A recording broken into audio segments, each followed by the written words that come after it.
Hello. A water pond, a hide, northern New South Wales. We're after a special honeyeater here today. It's called the Black-chinned Honeyeater. Once upon a time the Black-chinned Honeyeaters were common in New South Wales, but today the numbers are very few. If we get them to come in as a single bird, we'll be pleased. We're going to spend several days here, so you might find that when you watch the video, the pond structure will change according to the light, whether it's morning or afternoon. I can hear honeyeaters calling. Haven't heard a black-chinned honeyeater call yet. In Australia we've got two subspecies of black-chinned honeyeater. The first is the blue crescent-eyed one. This is in New South Wales, southern Queensland, but if you go above the tropics, the Tropic of Capricorn, you will find that the black-chinned honeyeater there has got a green crescent above the eye and a golden back, hence its name, the golden-backed black-chinned honeyeater.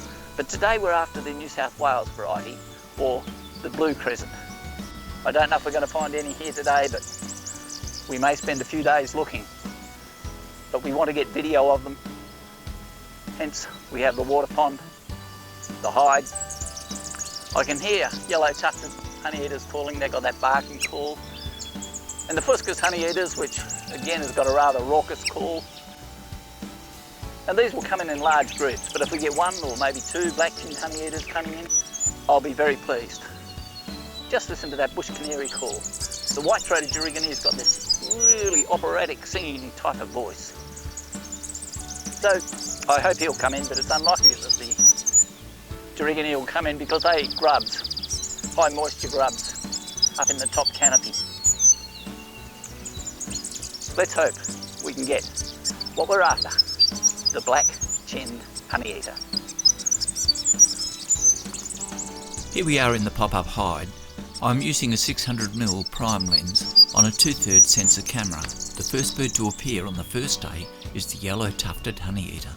The bird is filling half the screen, which is what we want from good detail. But for a group shot like this, the 600 is a little bit too big. So now what you see is with a 400mm lens. Another way of achieving the same result can be achieved by leaving the 600mm lens and changing the camera from the 2/3 sensor to a full sensor. Watch now, on the left hand side. Not the yellow birds, but look, that white one with the black cap and the blue above the eye. This is on the second day, and we have our black-chinned honeyeater.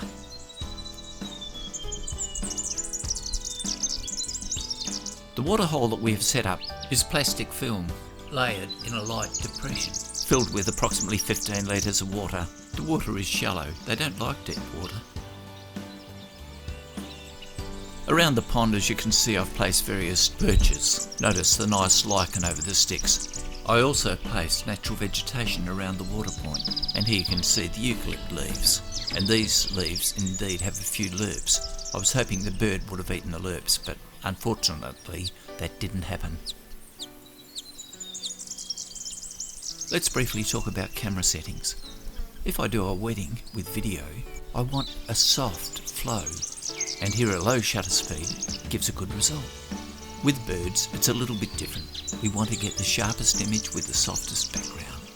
So for this small bird, we can shoot at f4, and most of the black-chinned honeyeater will be in focus. Unless he looks straight on, then we may have a soft tail. The ISO is set to 800, and with this camera and sensor, this is the limit without getting noise. So in aperture priority with ISO 800, we are going to get the fastest shutter speed that the camera can give us according to the light. Now the reason why today I'm shooting in aperture priority is that it's cloudy and the light is low and variable. Occasionally there are bursts of sunlight. I don't want to spend time looking at the camera settings. I want to know that when I press that button that I will get an accurate exposure according to the light conditions. On this clip you can see it's now quite bright, so I have changed to a manual exposure pattern, my preferred method of filming and photography in good, regular, controlled light. The disadvantage of a wide open diaphragm at f4 is that focus is critical. In this brighter environment, shooting at f8 allows the bird to give a little bit of movement without falling out of focus, and this gives a smoother flow to the video.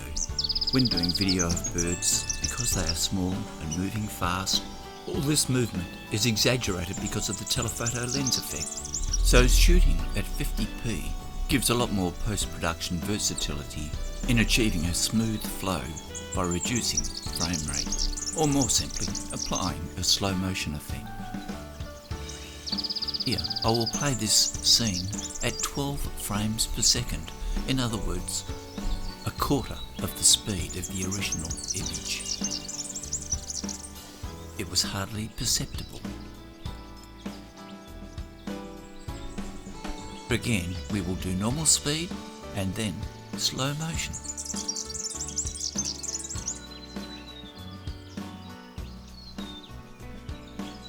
So you can see the advantage of recording at a high frame rate.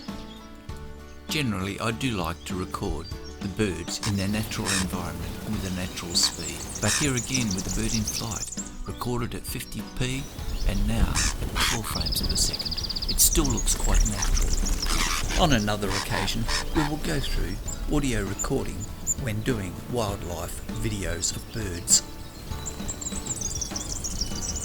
Slowing down the video too much can cook the video to the point where it is not effective. Well, that is the Black-chinned Honeyeater as taken in New South Wales from a hide. We are now going to go into the tropics and chase the northern variety of the Black-chinned Honeyeater.